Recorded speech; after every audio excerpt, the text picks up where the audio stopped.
Show. Our show brings the basketball community from around the world together to discuss job opportunities and the latest news and events trending in basketball. We provide the only platform for fans, players, and basketball executives to interact and share current basketball news happening around the world. B-Ball Summit Radio, for basketball fans that want to be the first to know. Check it out.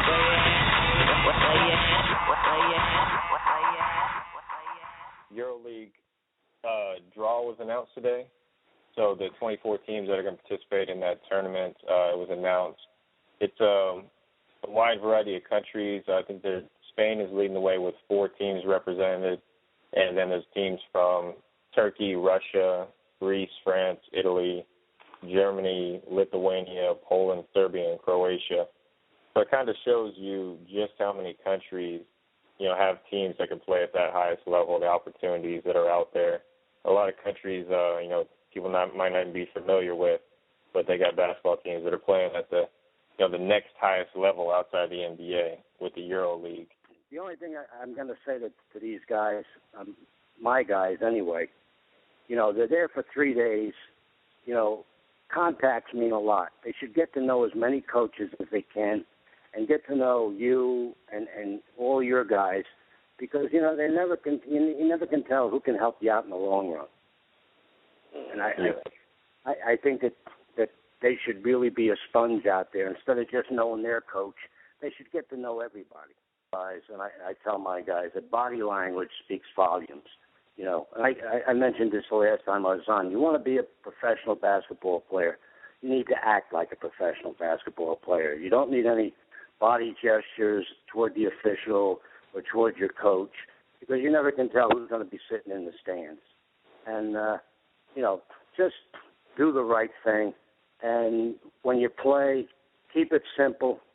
Don't try and do too many things, because I know what goes through their heads. They're practicing now, working out every day to go to Vegas.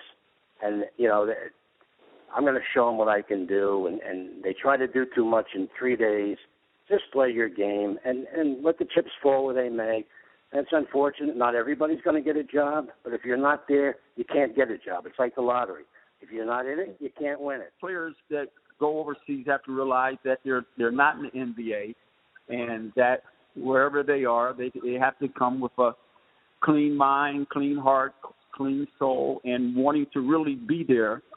A lot of players go overseas thinking that they're going to be in the NBA the following year and they get noticed. But I've ran across so many players that I've had overseas that have made a great living playing overseas. Very fortunate to be able to go to other countries and to experience life in another culture. And they have to treat it that way. They have to treat it as a great experience, a lifelong experience that very few people would have. And then just feel very fortunate that they've been able to be on that not only to play the game, but to play it in a place that no one ever goes, and to experience a different culture. Well, like I said before, the first thing is that they have to make sure that they're in a good position to want to be somewhere and to want to be great, and to accept whatever they have and try to get better from where they are. And I think that's really important.